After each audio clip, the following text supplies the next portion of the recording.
In this video, we actually show you how you can use the for and while loops to do some simple calculations. So let's launch your Eclipse, and we're going to create a new project for this week, which will be week 3 and lab exercise 1. So go to your workspace, and first of all, we're going to create a new Java project. And go to File, New, Java Projects here. And then you can simply say CSE114 week number 3 and lab exercise number 1. Okay, create a project here. And now we're going to create a new class where we're going to gradually build up some programs using a while and for loop. So under right click on the source package here and say new class. And here you would say print between numbers. And I would like the main method to be generated automatically by Eclipse. So that's why I click this box here. So print between numbers. Finish. Okay, so now we have the skeleton for the main method here. So now this problem here has 3 parts. The first part is we're going to enable our user to enter a lower bound and an upper bound, both as integers.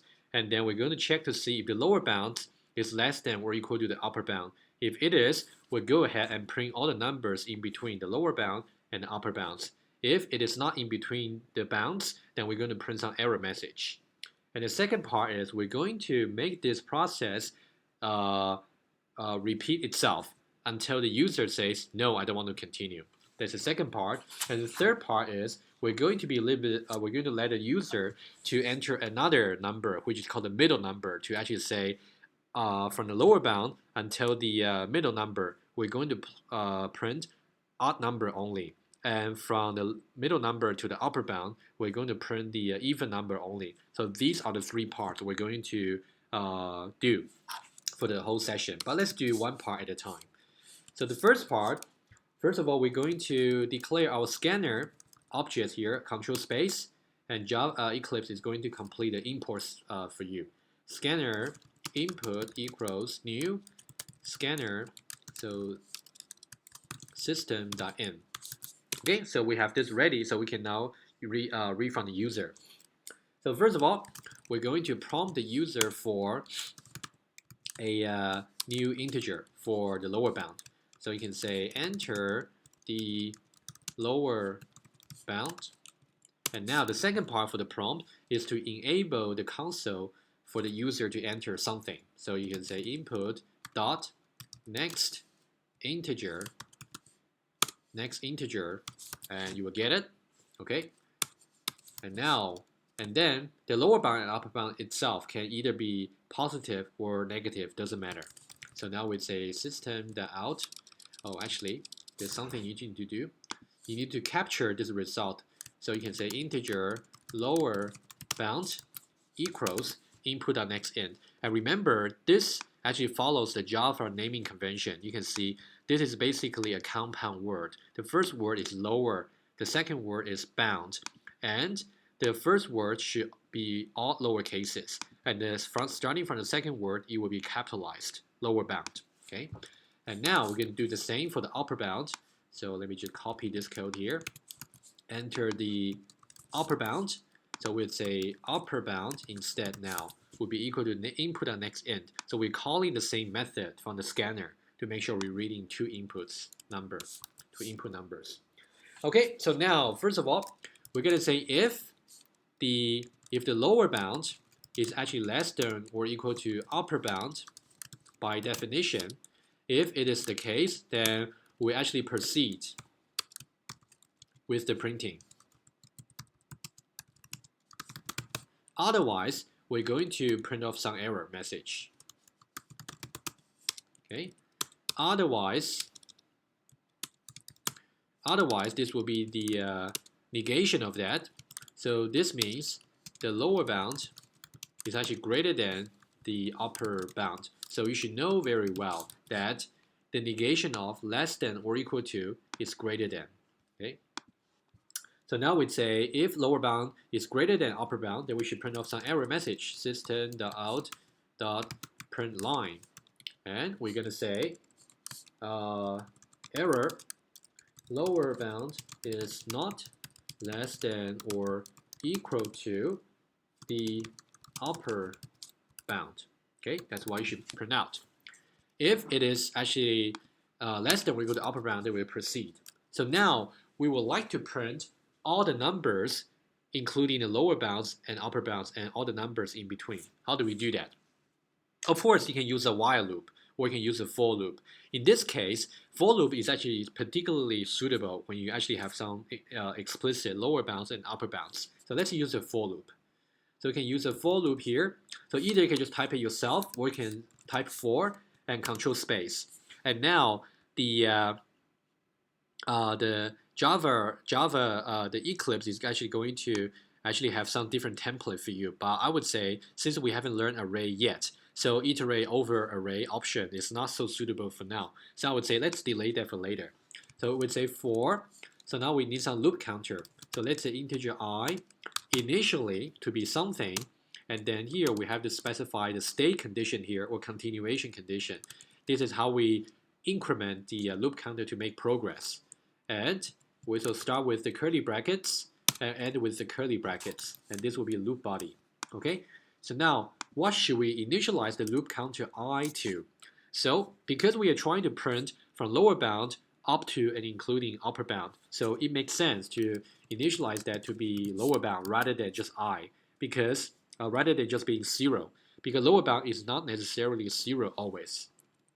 Okay, and then we're going to say I is less than or equal to upper bound. Okay, so we're only going to go only up to and including upper bound. Each time we're going to increment I by 1. Okay, and now we're going to say system.out.println I. Okay, so this is actually going to actually print out all the numbers between lower bound and upper bound. Let's try it out. Okay, you can now remember you can actually go to right click on the class and say run as Java application. Okay, enter lower bound. Let's try the invalid case first. 10. If you enter 9, error lower bound is less than or equal to the upper bound, and now the program terminates. So now we can rerun the program with some valid case. So now to rerun, you can click on this play button here, run. So let's say we have 10, we have 20, and now we print off 10 up to and including 20. Okay, so the first part actually works. A small exercise for you, but we'll do it together. So now, how would you modify this part of the code slightly such that it will print all the numbers but excluding the lower bound and the upper bound? Because remember, in the previous value here, we actually included lower bound and we also included upper bound. But we will, let's say, we would like the output to be only from 11 to 19. So the upper bound, so the lower bound and the upper bound are excluded. How can we modify the code in such a way that this is the case? So basically, there are two ways to do this. I'm going to show you both. The first way is to say, well, now rather than saying the loop counter start from lower bound, which includes the lower bound itself, what about we start with that with lower bound plus 1? So if lower bound is 10, that means we start with 11. And now, rather than saying we'll go up to and including upper bound, you can either say less than upper bound, you can either say that, or you can say less than or equal to upper bound minus 1. So you should really try to understand why putting I less than upper bound is equivalent or is equal to, it says it has the same meaning as I less than or equal to upper bound minus 1. So please make sure you convince yourself about it. It's very important. Okay, this is one way to do it. So now let's try rerun the program. 10, 20. So now you can see we go from 11 up to and including 20. Up to including 19. So now the lower bound and upper bound are excluded. Let's try the second solution. So let me just put this back. Okay, now the second solution is somehow we can nest an if statements inside. We can say, well, somehow we are going to print all the numbers, but only when the numbers are not upper bound and are not lower bound. So we'd say if it is the case that I is not equal to lower bound and also I is not equal to upper bound. Okay. Now, if that's the case, then we will choose to print off the number. Otherwise, we don't print anything. Okay, this is a second solution.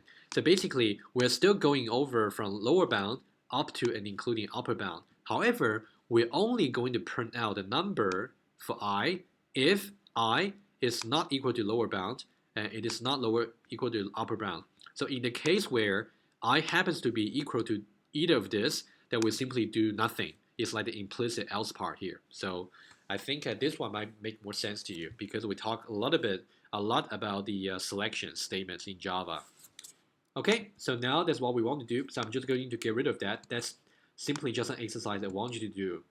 That's not part of the part one, actually. Okay, you should really make sure you understand how to make that that small extension there I just mentioned. Okay, now let's move on to the second part.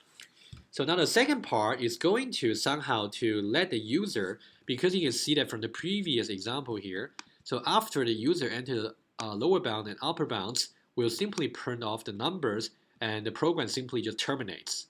But now we would like to say we can let the user keep entering lower bound and upper bounds and keep printing off the numbers in between until the user says, no, we don't want to continue.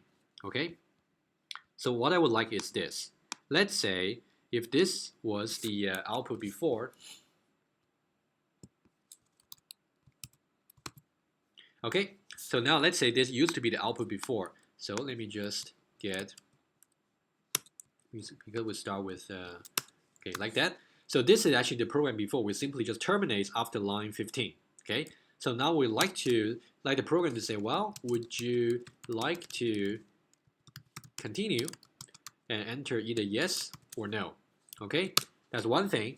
And if the user says yes, then we should really repeat the prompt to say, well, if yes, please enter the lower bound.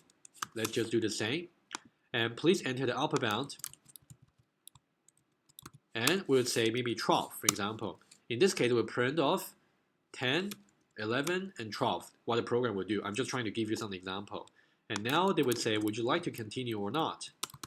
And if you say no, of course, in this case, the user explicitly requests to terminate the program. So we will terminate the program, and that's it. Okay, so this is a small extension I would like you to do to extend your program from the previous first part in such a way that rather than just calculating, rather than just printing the numbers once, you want to print the number, keep printing the number between the lower bound and upper bound until the user says stop. Okay, so now how do we do that? So we're going to, in this case, we're going to use a while loop because a while loop is most suitable when we actually want to keep doing something while some Boolean condition is satisfied.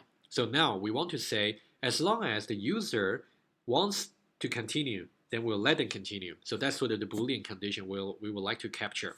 But how do we capture that? So somehow we have to read some line from the user, right?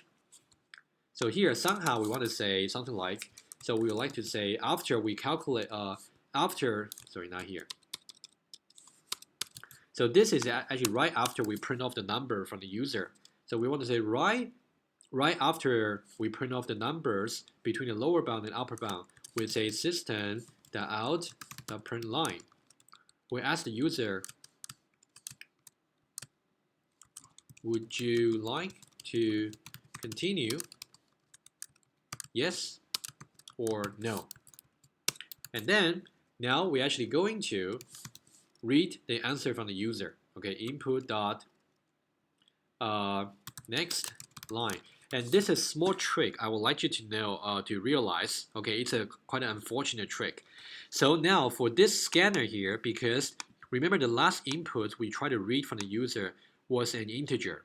Okay, and because we actually hit enter after because remember when we actually were trying to enter any integer, let's say 20 for the upper bound, we actually hit enter in the console. So somehow the enter is also read by the computer as a new line character. and that new line character somehow is passed through to the next line over here. So somehow what you have to do is to repeat this line one more time if the previous read is actually to read some integer.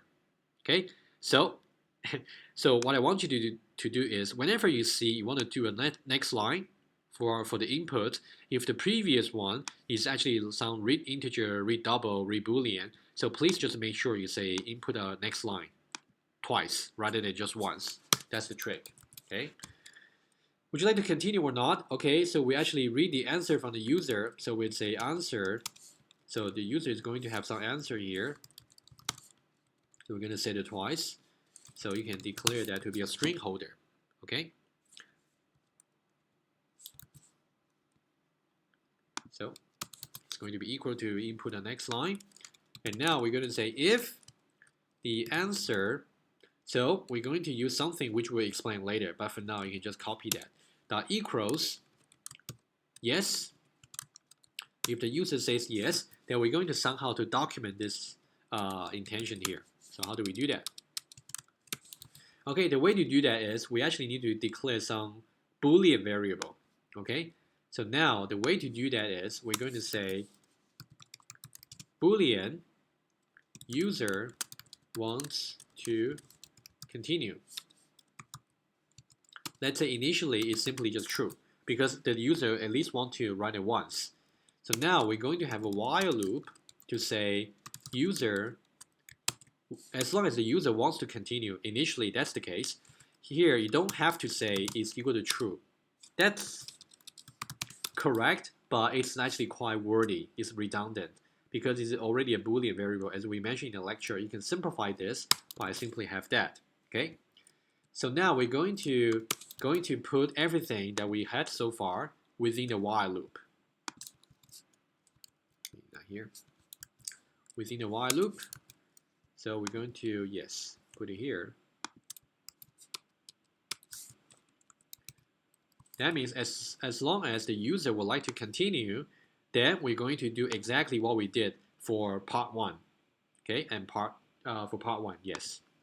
So now we're going to say, well, so whenever the user would like to continue, and we're first going to check the lower bound and upper bound for their validity, and then if lower bound is greater than upper bound, then we always try to print the error message here. Otherwise, we'll try to print the numbers in between lower bound and upper bound inclusively, and then at the end, we ask the user to see if they want to continue or not. If they say yes, then we're going to change the Boolean variable user wants to continue to be true. Just set it to be true, just to maintain that to be true, basically. And otherwise, we're going to set it to be false. So that means whenever the user enters something rather than y, we're going to set the user wants to continue to be false. And this will actually make the exit condition, to make the stay or continuation condition of the while loop to be false. That means that will actually let us exit from the while loop. Okay, that's why whenever the state condition becomes false, then that means we're going to exit from the while loop. Okay, that's the small extension you need if you do play, run here. So we can say 10, 20, and now they would say, would you like to continue? Let's say, yes, we want to continue. Now, okay, enter, let's say 15, 30, so 15 up to 30, would you like to continue? I would say no, thank you. So now it would say no, okay? If you like, you can also say, in the case where it says they don't want to continue, you can say system.out.println. You can say bye. Okay, let's do it again. So you can say here, 10, 20, I don't want to continue. They will say bye and terminate the program. Okay. So now we're going to go to the final part of this exercise, this problem here. The final part is simply say, we're going to ask for a new input number from the user called a middle number. And the middle number should really be in between the lower bound and the upper bound. If somehow if the middle number is either smaller than the lower bound or when it is greater than the upper bound, we have to print off some error. Otherwise, if there's no error for the middle number, then we're going to print off the numbers in the following way. For the numbers that actually are in between the lower bound and the middle number, we're going to print off the odd numbers only. And for numbers that are in between the middle number and the upper bound, we're going to print off the even numbers only. Okay, so compare with exercise number 1, we're only going to print half of the numbers. Okay, the first part, odd number, and the second part will be even number separated by the middle number. Okay, how do we do that? So now, this is where we actually are sure about, this is the point where we are sure about that the lower bounds and upper bounds are valid. Okay, after we are pretty sure the lower bounds and upper bounds are valid, and we're going to prompt the user for another input. So we'd say system.out.println. So we'd say enter a middle number. Okay, and then we're going to prompt them for that. So we can say integer middle number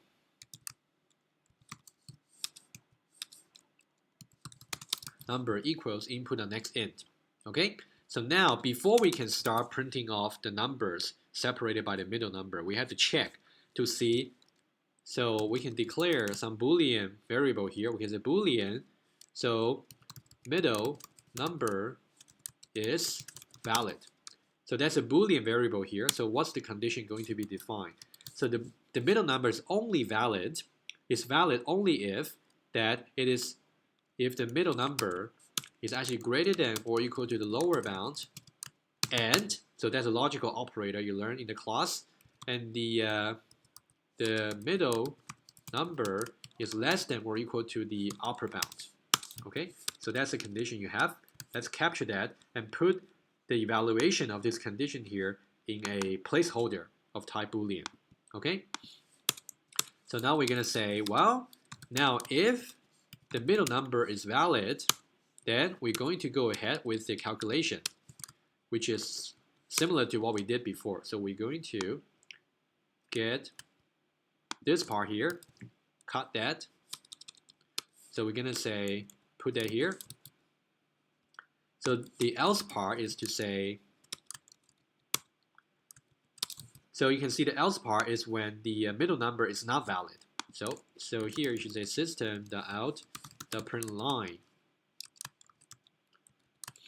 So you would say error middle number is not in between the lower and upper bounds. Okay, so now the only thing that's left is for, you can see that after we are sure about that the lower bound is less than or equal to upper bound, so we prompt the user for a middle number here, and also we try to capture the validity of the middle number into a Boolean variable, and we check to see if the Boolean variable stores the true value. Okay, if it does store the true value, somehow we're going to print off the number, but we'll fix this part very soon, and then we're going to prompt the user again to see if they want to continue or not. And this else part is to say, well, if the middle number that the user enters is not valid, is not in between the upper and lower bound, then we have to print off some error and terminate the program. Okay, so now we would like to do the following. So would you like to continue? So here, this part, actually that's something you have to really exercise to see where you should put it. So you should really do something like to see, you will when the user actually has some error from their input, let's say the middle part, the middle number is not in between the lower bound and upper bounds, or when the lower bound is not less than or equal to the upper bound. We got two possible errors here. So we want to make it in the we want to make it a case that even if the user got errors, we're still going to ask them if they want to continue or not, right? Okay, this is what I'm going to do. So I'm going to put, so this will be the right spot to put. So please think about that to convince yourself why this would be the right place to put. And this part here is the end of the while loop. Okay, so again, this part of the code is going to prompt the user, ask them if they would like to continue with interacting with the program or not. You should really convince yourself why we should put this block of code here, or rather than here. Okay, that's something you need to think about and convince yourself why it is the case. Okay, so now the only part that's left is to say, rather than printing all the numbers that's in between lower bound and upper bound, we're going to do some distinction here. So if the number somehow is in between the lower bound and the middle number, we're going to print off the lower number, the odd number only. Otherwise, if the loop counter value is actually in between the middle number and the upper bound, then we're going to print it out only if it's an even number. Okay, so the way we do this is by saying so first of all, we can check to see if the number is odd or even. So a number will be odd if that number modulo 2 is equal to 1. And then we can say else here. Because the number can either be even or odd, so there's no third possibility. So odd number here, even number here. And remember, we will print off the number only if the number is actually in between the lower bound and the middle number, right? So now if lower bound less than or equal to I and I less than or equal to middle number. In that case, we'll print off this odd number. System.out the print line. So here we'll have I here. Okay, now similarly, we're going to say, in this case, it's actually an even number. We only print off the even number if it's, that I is actually in between the middle number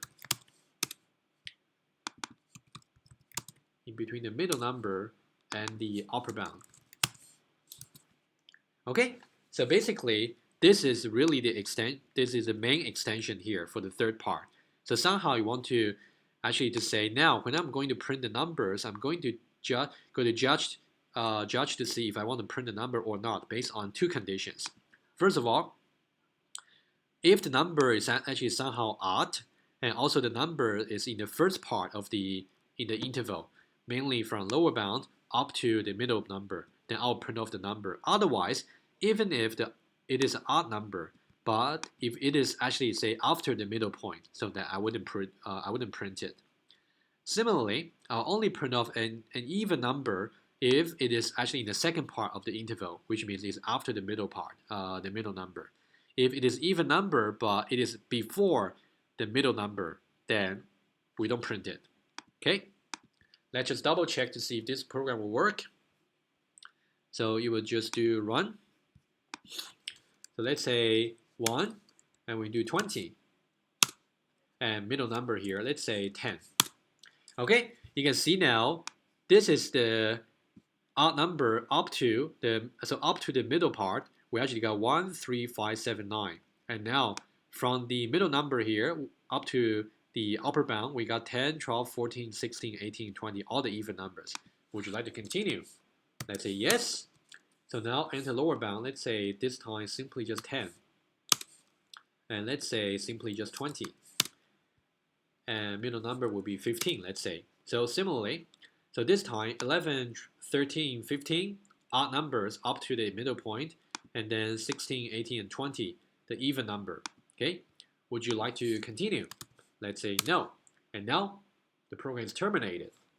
Okay, so now this concludes our exercise here with 3 parts. So please make sure you know each part well, understand them well, and then come to me for help if you need one. Okay, stay watching.